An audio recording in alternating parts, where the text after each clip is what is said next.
Welcome back to the podcast, a fairly recent guest, but one of my more popular ones, and he's a fucking YouTube hit goldmine. The brilliant Hannibal. Hannibal, how you doing today? The brilliant. Wow. I guess that's a UK term because I'm sure that's not describing my intelligence. Yeah, well, I'm from Ireland, so you know. What's the heat with England and Ireland? I was just talking to a girl from the UK, It, well, and she was going, basically, it goes back to the ye old days where Irish people were used as slaves, and we're grudge holding fuckers, and it's time for war. And you're on our side, yes? I'm neutral. Well, that's not what I heard. But since I last spoke to you, of course, I follow you on Twitter and Instagram, or not Instagram, on YouTube. I don't follow anyone on Instagram. At the Hannibal TV, by the way, for anyone listening. There you go, you bastards. But I'm sure everybody is following.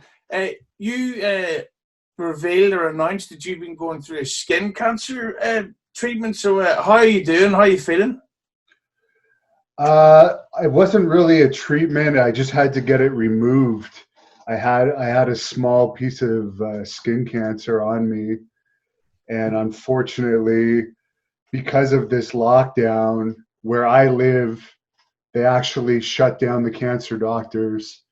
So I actually had to travel somewhere to get it removed. But now that it's removed, I'm just not going to be doing any more sun tanning or walking around without my shirt off in the sun, and I should be okay. Well, thankfully, sun tanning is something over here that we experience as often as meeting someone from Mars. Yeah. So I've heard. That's why everyone drinks there. Well, speaking of people who drink, I've got to ask you about the latest story within the wrestling world. Sonny, he or she is back in jail again. Yes. It's kind of sad to know that that's happening to her because she's clearly got a problem. But at the same time, she doesn't seem like exactly the lady you want to bring home to meet your grandmother for fucking Christmas dinner.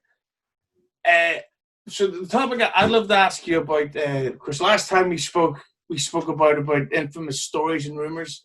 Have you heard any good Sonny behind the scenes stories, such as the one with Mr. Friendly Hamed Johnson? Well, I actually did a whole compilation video on my YouTube channel of wrestlers telling their Sonny stories. But yeah, she's been with a lot of wrestlers, obviously. I used her once in Great North Wrestling for 2 shows. That was during her time where I guess she was sober. She basically just complained a lot. She was already pretty heavy by then. But yeah, no, I haven't had any personal experience because by the time I met her, she was long past her prime. By the time I met her, it was already 2008. But rumor has it, there's been tons of rumors of all the guys she's been with. There's one wrestler that there is a clip on my channel of this guy. His name is Alex Silva. He was the gut check. He was in TNA gut check. He actually goes into great detail on his sexual encounter with Sonny on my channel, and he didn't catch anything from her, and he banged her without a condom. Oh, Jesus Christ. Yeah, yeah. I'm pretty sure Johnny Devine, another friend of mine, not that Alex Silva is a friend, but Johnny Devine, who was also an Impact, he's another one of the lesser known guys that have been with Sonny as well. But would you bang her just so that you could say that I banged Sonny? No. She's horrendous. She's gross. No, there's no way I would. Not even if I was wasted, I don't think I would. What I take it you have heard that Hamed Johnson story. What did you think about it? I have not. I actually have not. But coincidentally, I saw a picture of Hamed Johnson yesterday. someone just randomly shared it. Have you seen how big he is now? That is the Nutty Professor. Yeah, he's got to be, what, 400 pounds maybe? Yeah, he's more ham than Hamhead now. He's Yeah, like, Hamhead Johnson. I remember him when he went from WWE to WCW.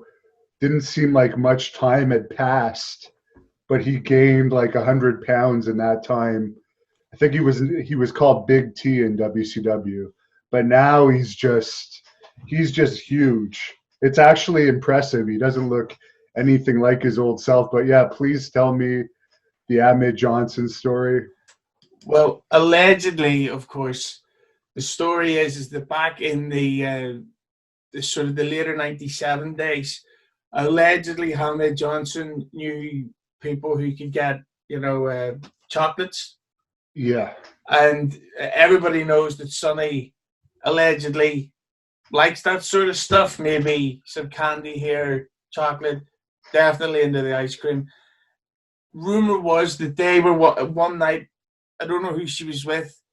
Was so strung out and desperate, and they knew that Hamed had the desserts, that she was then basically loaned to him for the night, and allegedly he really went to town on her, and it kind of shook her up for weeks.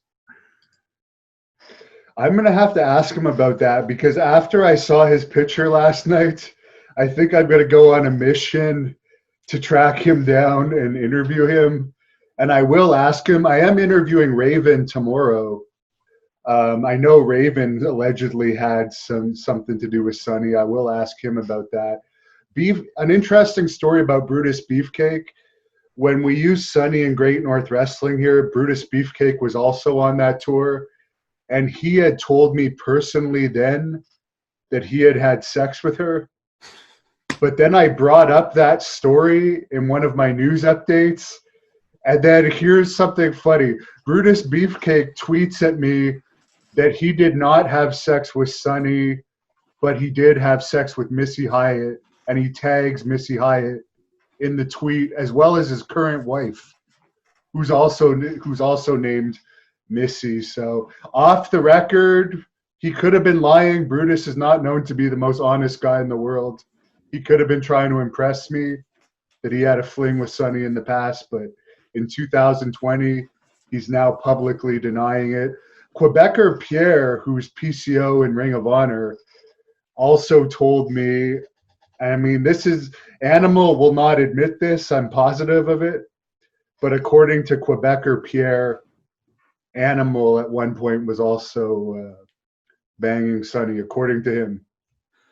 Well, he was around there in the dying days of her looks, because after early '98, it seemed like there was a lot of hangover food going on and a lot less gym time.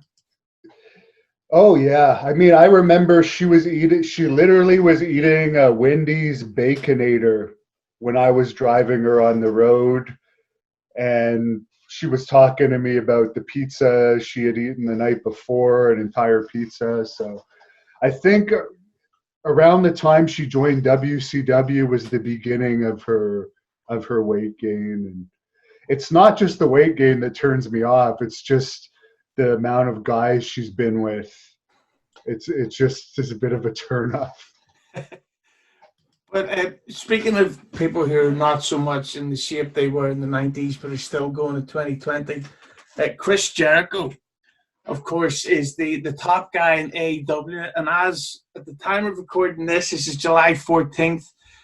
Last week, a Chris Jericho match couldn't outdraw a pre-taped Adam Cole match, which is terrifying to think when you look back at some Chris Jericho promos on the WWE YouTube have I think his debut angle or debut segment has something like 52 million views, unless I didn't see the decimal point, that is. There's been a theory going around, because of course I'm linked to the glorious Keeping It 100 podcast. Thank you very much. Don't get too excited there. There's a theory by some of the listeners that AEW have ruined Chris Jericho or at least have booked him completely shit. So the question I would have for you is, sorry, I've got the COVID. The question I would have for you is, do you think that AEW has ruined Chris Jericho, and can you see that being a long-lasting business agreement? Well, I'm pretty sure Jericho probably has a lot of creative control in AEW as far as his own angles. So I don't know if he's he would probably be booking his own angles in my guess, because he's got a lot of pull there. But as far as ruining his legacy, how many people are actually watching AEW and know about what he's doing to his legacy? Maybe to the small number of people that are watching, but I don't think the average person on the street even knows what AEW is, at least here in Canada. Well, I just want to say that the small people are watching this. This is not my regular hair. This is lockdown hair. I haven't had it cut since early March, so give me a break. But in regards to the Jericho thing with AEW, from what I've heard, he's getting paid way up there, like just below seven figures, or sorry, just below, well, 8 figures. Like he'd have been fucking insane to say no to that deal, but it seems like he's kind of snapping a bit online, where he's like, "Oh, but we won the demo," and yes, yeah, I fully agree with you there. Yeah, and there's more people watching NXT, but a guy with spiky hair watched our show, and that's what makes it okay. To me, that's like, what are you fucking doing? You're coming across like it's a school competition. Like, oh, you beat my fucking pinball score, you cunt.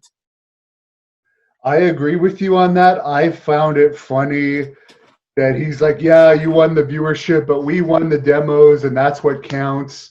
Where he probably shouldn't even acknowledge it, because the fact is they're both not getting great viewers. They're both getting in the zero. Their biggest shows of the year, according to Meltzer, he said that this Fyter Fest versus Great American Bash was the biggest Wednesday Night Wars of the year, and they both got in the 0.2s. So yeah, who got the slightly higher rating and the slightly higher viewership? I don't know. I don't think there's any real bragging rights there when you're in the 0.2s. Didn't they start in the 0.6s? I have no fucking idea about any of that stuff. All I know is that I've yet to watch anything AEW. I've started going back into 1995 TV. I just don't like modern anything. I still buy CDs. I'm considering vinyls.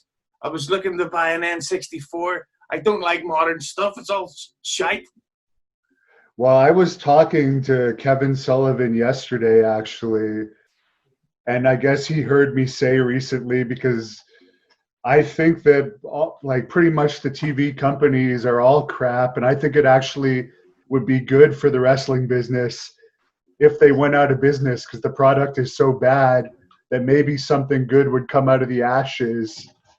And he told me he agreed with me on that, because I think the current products are turning more people off of wrestling than are making new fans. That's what we're seeing anyways, with the declining ratings and interest in wrestling. So maybe it would be better if they just go away altogether. It's not going to happen, but I can hope. Just before I get to the next question, I'd like to remind anyone, this is my lockdown hair. This is not my real hair. Speaking of bad haircuts, John Moxley at the minute is the AEW World Champion. He's not drawing at all. He's not bringing in ratings. Even before then, he wasn't selling out venues. And there's some critics that go, "Oh, that's AEW booking him badly. They're fucking shit." But then in WWE, he was pushed as a top guy, and he wasn't drawing well then either. So my question is, do you think that John Moxley is just one of these guys who, no matter what you do and where you do it, simply is not a draw? He's not the type I would ever be a fan of. I mean, I was in Puerto Rico at the same time he was in Puerto Rico, and he was not popular in Puerto Rico. I can tell you guys that right now. He was just lucky that he got a push in WWE, but he looks, no offense to you, but there's no difference looking at you to John Moxley. He just looks like your average person. Nothing spectacular about him. I'm going to have to delete that clip because if Disco Inferno hears it, I'm fucked. But yeah, if I saw you guys walking down together, I wouldn't be able to guess which one is the world champion because you guys would look similar. He doesn't look like he works out.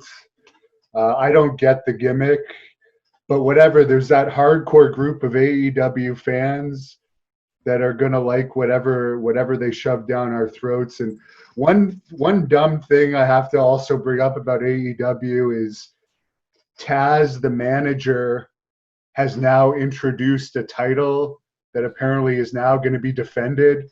It's like, so any random person can now just introduce a title to the company that can just be defended now as if it's an official title. We need to get Cody Rhodes to bring in the SJW title. Oh God, yeah. I mean, somebody sent me a picture of the title with the snowflake on it yesterday, and I posted it on my YouTube stories.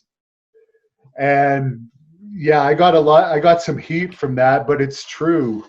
They put out a mission statement recently that just, it was this isn't the exact quote, but it's something along the lines that they're all about promoting dignity and respect to humankind. Like, that's what AEW is all about. It's not about aggression. It's not about conflict, confrontation. They want to bring dignity and respect to humankind, which just shows you, like, people don't watch wrestling for political correctness and like bringing dignity and respect to humankind. They don't watch it for that. They want entertainment. And that's not what we're getting, at least to me. I can't remember the last thing I watched from AEW, possibly the Mike Tyson thing, which, of course, Jericho killed by putting out the picture of him and Tyson with their arms around each other. But I love how Cody Rhodes has this social justice warrior attitude, and then next week he's going to, a blonde-haired, blue-eyed white guy, he's going to fight a gay black guy. Is he? Yeah, he's going up against Sonny Kiss. Okay. And the thing is, if he loses, then is he just doing that because Sonny Kiss is a gay black man? But if he wins, then Nazi-looking Cody just beat up a gay black guy on his social justice TV show. Then he's a hypocrite. I found it funny that in my shoot interview with Kamala, he alleged that Dusty would often throw around the N-word. And of course, we know that, according to many reports, Dick Murdoch was in the actual KKK, and Dusty Rhodes was longtime tag team partners with Murdoch. So maybe Cody's just trying to make up for his father's past. I don't know. But I don't even know who Sonny Kiss is, to be honest. But it seems like they're constantly trying to shove that stuff down our throats with AEW. Everyone seems to think that the AEW supporters, anyways, that Kenny Omega still has the potential to be a big mainstream star. I don't know about that. Well, one mainstream star that is potentially coming into AEW, or the rumor going around, is CM Punk. Now, he was on that show, WWE Backstage, and I think there's more people in this interview than actually watched WWE Backstage. He didn't do shit for that show, even though it was only talking. Nobody gave a fuck. He's not, in my opinion, he's not very good at the UFC either. That's just my controversial stance on CM Punk. But the latest rumor going around the dirt sheets or the message boards is that CM Punk is now coming into AEW, or that he's the next target for them. So, what do you think that CM Punk coming into the WWE, fuck's sake, the AEW will actually change a thing? Not really, no. I mean, Backstage was canceled after what, 6 months? It didn't even last a year. He kind of killed himself with those UFC defeats. A lot of people believed he was actually tough. The first guy he lost to was legitimate. The second guy, they wanted CM Punk to win. I did an interview with Forrest Griffin, UFC Hall of Famer, before that second CM Punk fight. And that guy that he lost to the second time was also 0-1. He hasn't fought since. He actually works in the media. He's not a legitimate fighter. And I heard Dana White say after that second fight, he would never book either of those guys again. So I think he said he wouldn't even put it on Fight Pass. That was the quote. And if anyone doesn't know what Fight Pass is, that is their streaming service that shows like indie MMA. And Dana White said that second Punk fight would not even make Fight Pass any credibility that he had.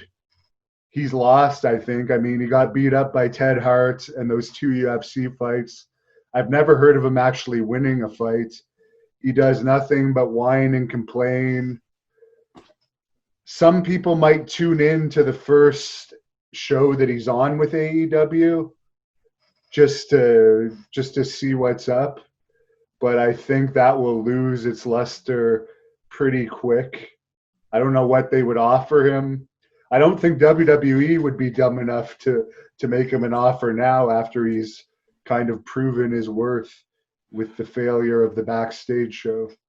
Well, according to my best friend of all time, Konnan, and I just want to get that word out there, that he and I are best friends because he's a great guy and he's always friendly. But according to Konnan, I don't know if you heard the clip going around from the glorious Keep 100 YouTube channel that I run, whatever. I'm not trying to name drop. But Konnan said that AEW tried to sign CM Punk, but he was asking for too much money. Now, the thing that I find crazy about that, if Jericho's allegedly getting $8 million a year and John Moxley's allegedly getting $6 million a year, what the fuck did CM Punk ask for? Is John Moxley getting $6 million a year? I cannot imagine that. That's crazy if he is. Allegedly, and he's not spending a lot on haircuts anyway. Oh, I went there. Because we know that Randy Orton's getting $4 million a year supposedly in WWE.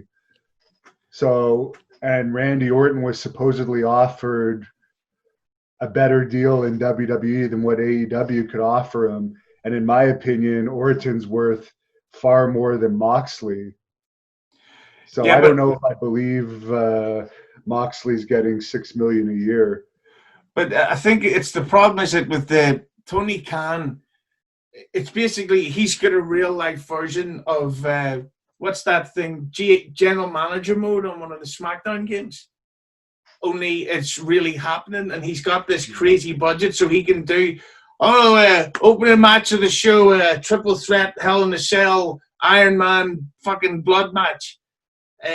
And I just think that he's just doing whatever he can to make deals and sign people over.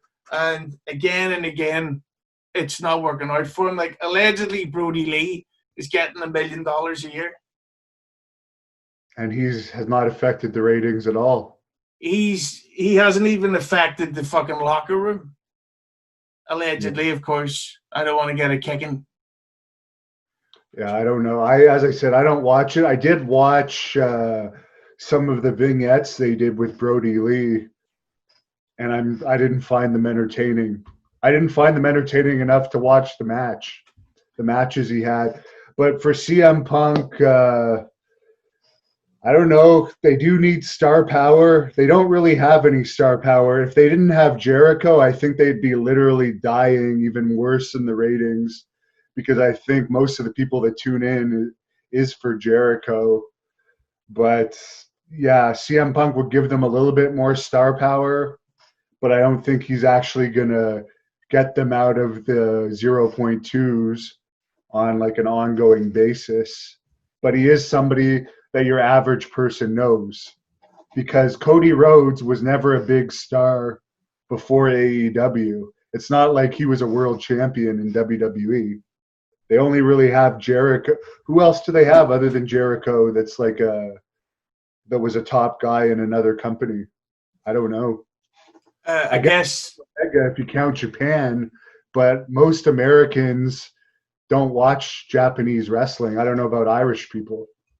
I guess we could say that Chris Jericho's new name is Y 0.2 ratings, Jay. Yes. At least for now, until it gets into the 0.1s. Well, we'll have to see about that one. But another AEW scandal lately was the shit about Sammy Guevara, or whatever his name is, Guevara. Oh, God, yeah. Now, for those that don't know, a clip came out of him back when he was 20 or 21 or something. He told this dumb joke about Sasha Banks, said that when he seen her, he wanted to grape her, I think was the word, right? Grapes? Yeah. Which is an American term for wanting to have sex with somebody's slang. Which is sad, but yeah, so he said that, and it was fucking stupid, and I do think they were right to, well, maybe not publicly call him out, but he was right to talk out about it, and Sasha Banks was right to talk out about it. But he accepted his apology. Yeah, and AEW suspended him at a time when actual sexual assaults were being reported. And the sad thing is with Sammy Guevara is that he got called out in social justice time. So even though it was just a dumb joke, he's apologized. She accepted it. He's now going to be linked, I think, forever with actual criminals and sleazebags and perverts. I mean, and the perfect example is Enzo Amore. He was proven innocent of his accusations, yet today he's still fucking tarnished. So what was your opinion on the reaction that AEW had to Sammy Guevara, considering they'd already hired Mike Tyson? Yeah, well, that was the one thing that Mike Tyson is actually, I looked it up. He's considered a tier 2 sex offender for actually being convicted of raping someone. Now, I've loved Mike Tyson as a boxer, but I just think that there is a conflict there. Someone definitely, he was saying that in a dumb way, using a slang term, but I don't even think Sammy Guevara could rape Sasha Banks if he tried. She would beat the hell out of him. He's like 5 foot, 130 pounds. But that was like a 2016 interview on a podcast I don't think anyone's ever heard of. Some troll looked it up, and like I found that it's almost like giving the trolls power that they punished him, despite, as you said, he came out, he apologized for it. She accepted the apology. And yet, even though AEW didn't exist at the time, they ended up suspending him over that comment.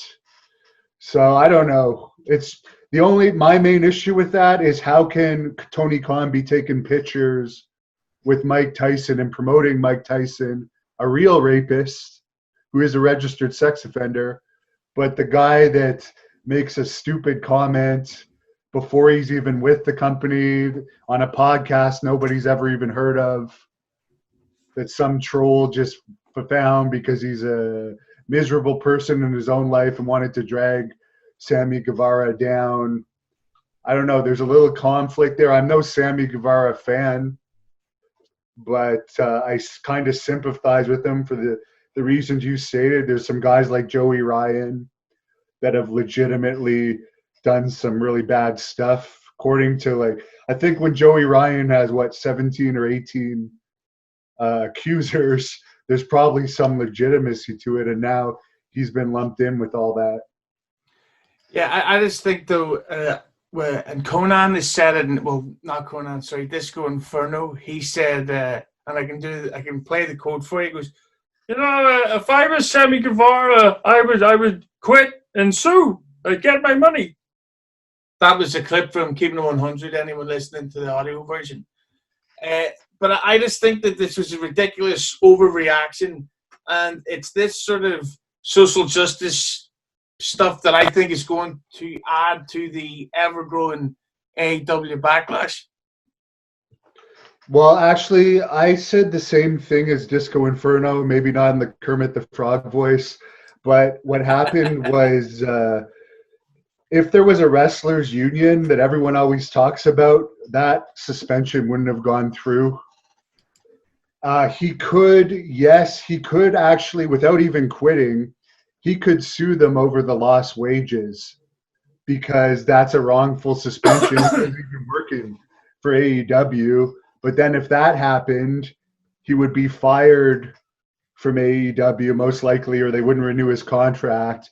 And we all know no other company is going to touch him. So he's kind of got his hands tied there. And the one funny thing that I forgot to mention earlier was Cody Rhodes actually tweeted out that Sammy Guevara is going to be back and he's going to be a better person and better wrestler because of this. And it's like, Sammy Guevara is a heel. But to me, by Cody Rhodes just saying that, he's going to be a better person and better wrestler, Cody Rhodes just comes off as like such a geek. I don't know. Because how is that going to make him a better wrestler? I don't know. But also kind of double standards, because then you hear the rumors about that Kylie Ray thing and Chris Jericho and about the reason why she quit AEW like 8 hours after signing her contract, and you just think there's a lot of double standards going on, and I fucking hate that shit. Hopefully Jericho didn't do anything, because I'm this is no joke. I met him once in a street here in Belfast, and we spoke for like 2 minutes about Aerosmith, and I nearly came because I'm such a mark for anybody from the 90s, and I thought. And that always makes me think that's a good, nice guy. Maybe he thought I was John Moxley. I don't know. But I just think that the AEW, when you promote stuff like that, like, oh, we're the fucking the good guys, it's like, are you though? Because look at Hillary Clinton. Yeah, I honestly don't follow politics, so I don't even know what's going on with Hillary Clinton. Sorry. Maybe you could fill me in. I don't actually know why I said that, from being completely honest. I said their name randomly. I think Bill Clinton's involved with that whole scandal regarding that pedophile island thing. So I don't know if Hillary was tied to that too or not. Well, if rumors are true, get ready to never enjoy Tom Hanks films ever again. But let's not. I'll just say one more thing about AEW here. I don't know why they're doing this, but everyone knows superstar Billy Graham gave me the name Hannibal the Death Dealer back in 2014. And why AEW is insisting on, is this supposed to be a rib on me that they keep having this Dr. Luther guy that I could beat up in about 5 seconds? Continuously say he's the original Death Dealer. Like, what the hell is up with that? You guys weren't probably familiar with my wrestling career, but every time he says this, I have all these fans telling me, it's like, what the hell is up with this? Why are they having Luther say he's the original Death Dealer? Billy Graham gave me that name. I was known as Hannibal the Death Dealer. What the hell is up? What's going on? I don't know. He's on my list of people I would like to fight.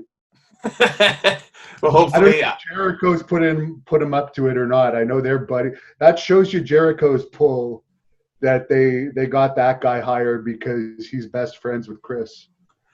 I think it's completely ridiculous. But another person that I'd like to ask you about is Paige.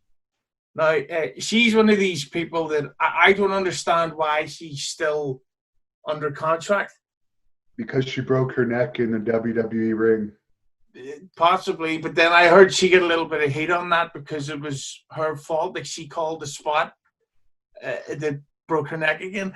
But this is the thing that I don't get about her. If you look at her, like, if you look at her stuff she posts online and the way she talks to people online, then if she gets any form of backlash, criticism, she freaks out and goes for the whole, "You're fucking sexist pigs, and you're all treating me like shit. Now here's a photograph of me in a thong bent over. You can see my arse.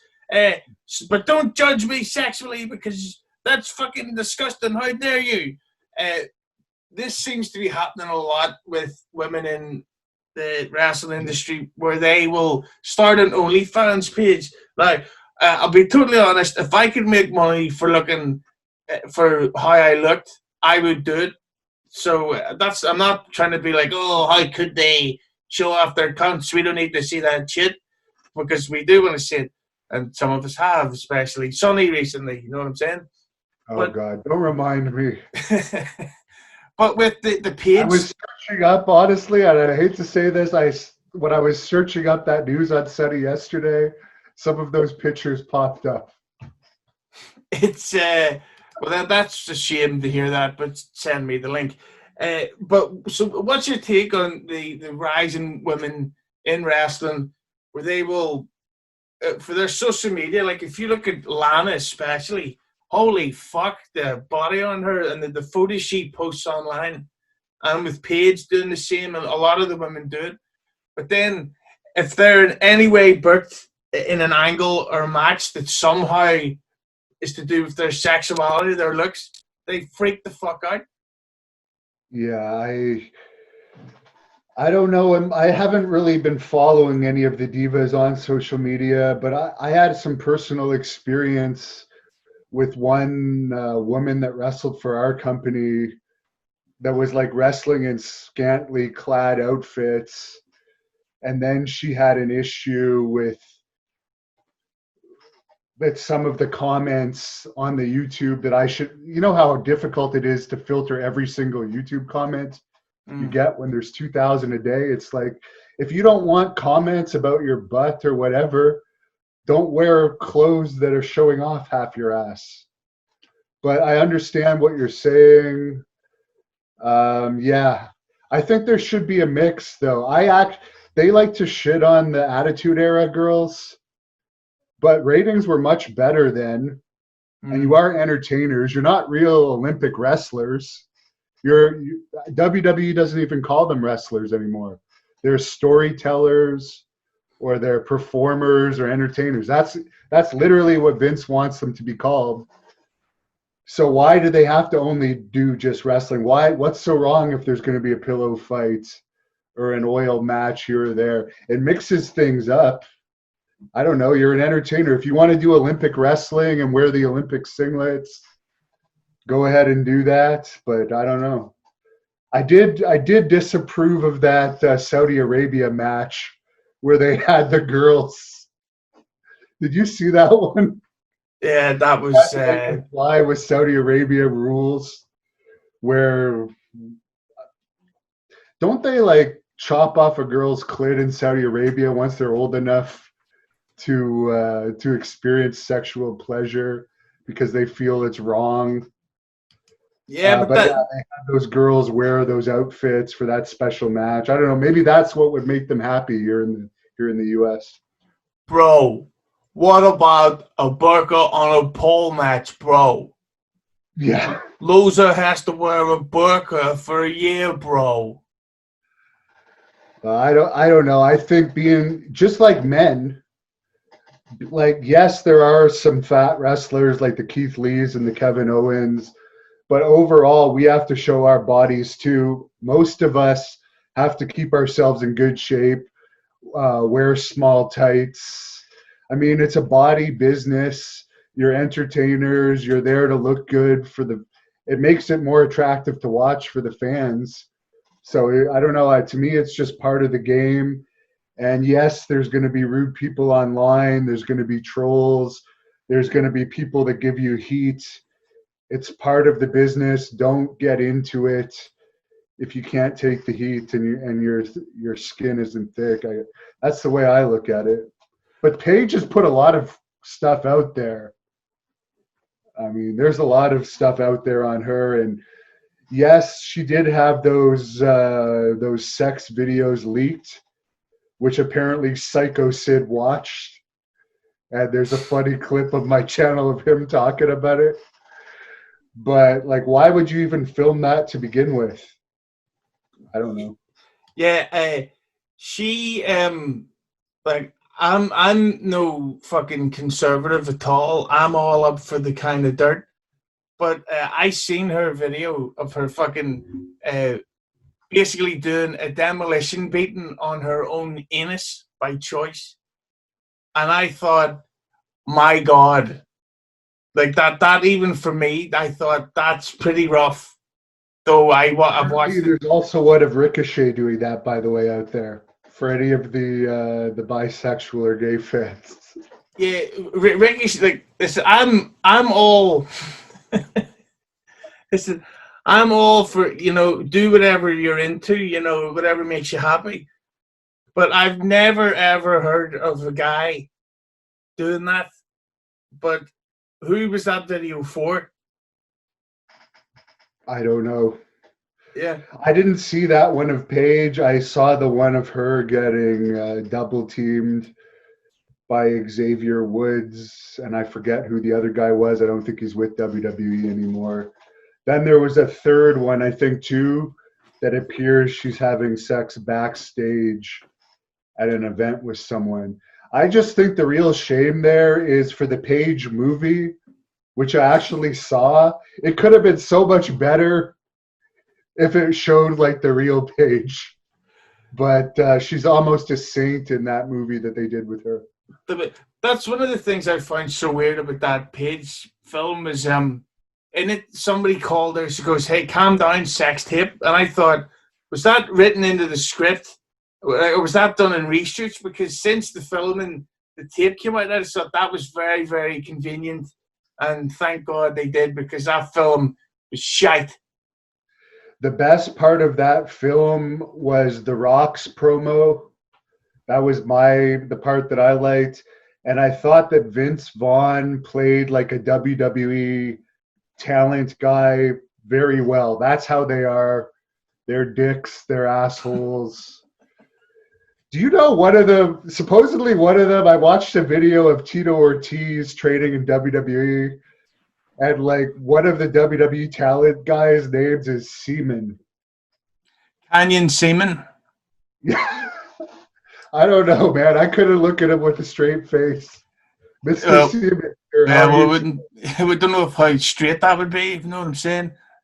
Not that there's anything wrong with that, But yeah, apparently Tito Ortiz could be coming in apparently in the future. Well, speaking of someone who may be coming in, just as we're getting ready to wrap up here, the rumor is that the currently unemployed Tessa Blanchard is high on the WWE list, and she's apparently going to get quite a big payday because AEW need her because their women's division is worse than the women's division of this interview here, and so they have nothing, and they've only got like 8 female wrestlers, and they're already used up. But WWE, despite what a lot of critics say, they've got a great depth of roster. Plus, she can make a lot of money. And Flair versus Blanchard could be a fucking really great match that could draw after a bit of a build. So she has heat. No one in wrestling has heat right now. She probably has the most heat of anyone. Do you mean legitimate heat? Yes. Well, that's actually what I was going to ask. What's your take on the her possibly coming in, and do you think her rumors of backstage problems could halt that or get her buried straight away? I think it's funny, first of all, that she played TNA Impact so well that they like made her champion, killed their men's division by having her beat all the men, then killed their women's division because how important is the women's title if you have a woman as the men's champion? And then she leaves the company without even dropping the title. And now I hear the company has applied for a loan between $150,000 to $350,000 to attempt to pay. It said, according to the Wrestling Observer, that the reason they took out that loan is to pay 106 employees.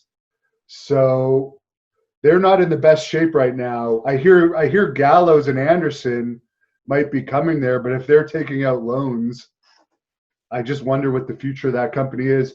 But as far as the racism allegations that came out against Blanchard and stuff, I think ultimately nothing came of it, because the girl that people were saying she called the N-word came out and said that they had settled it, and no one was actually going to go on the record about what happened. And it's unfortunate. I tried to get some of these people accusing Blanchard to talk to me, and they wouldn't talk to me.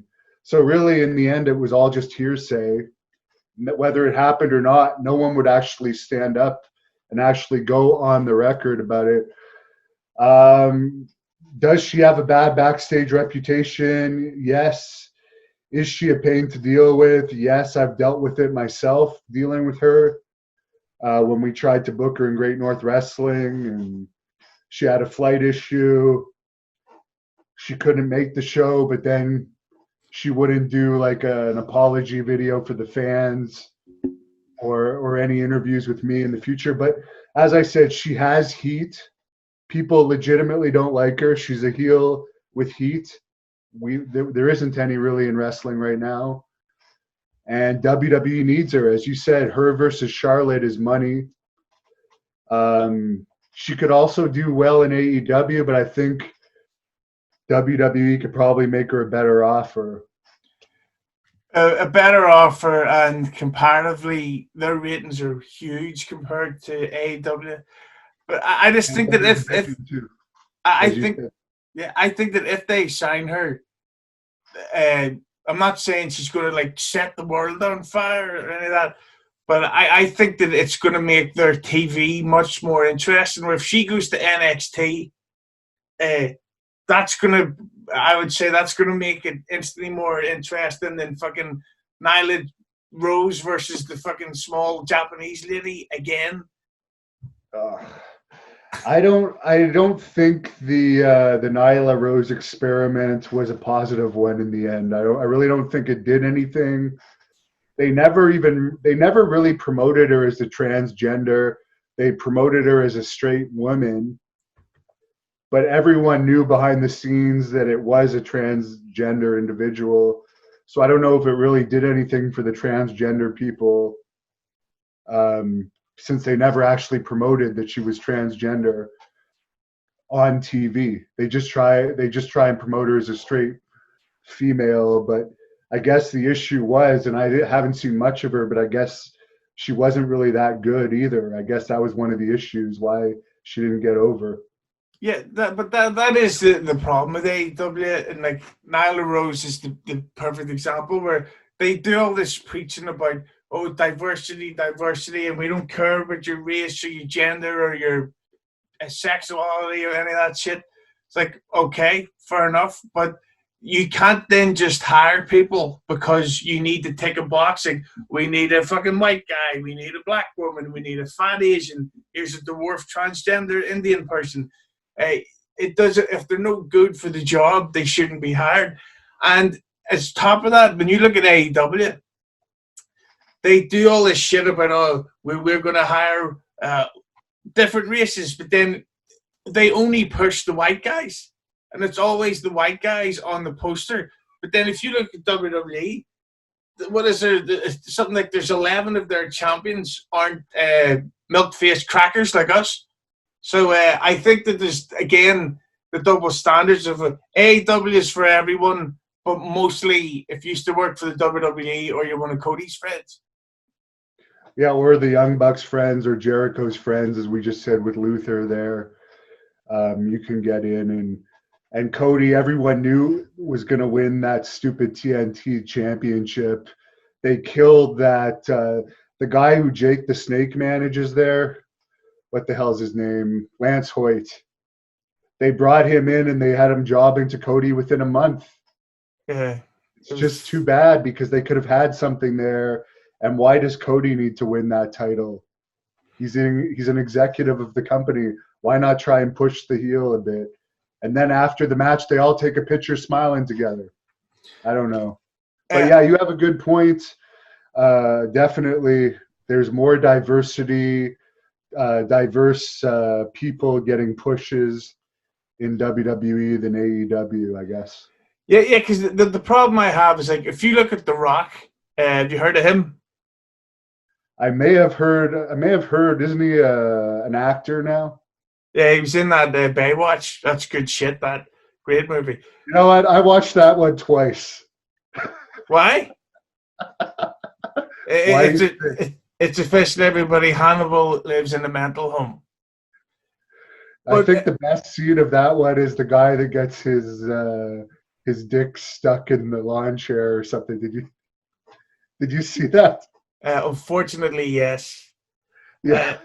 And the person I took to see Baywatch is still in 2020 annoyed at me and brings up the fact that I insisted on bringing her. But as I said, when you look at The Rock, if he was pushed today, people would focus on the fact that he's mixed race, not the fact that he was maybe the best ever promo guy and one of the greatest wrestlers that's ever lived. They would go, it's time that a part African American, part Samoan man is getting the opportunity. No, it's because he's great. That's why he got the fucking push. If they were pushing everyone because they're Samoan, fucking head trigger Samu would be a 15-time world champion.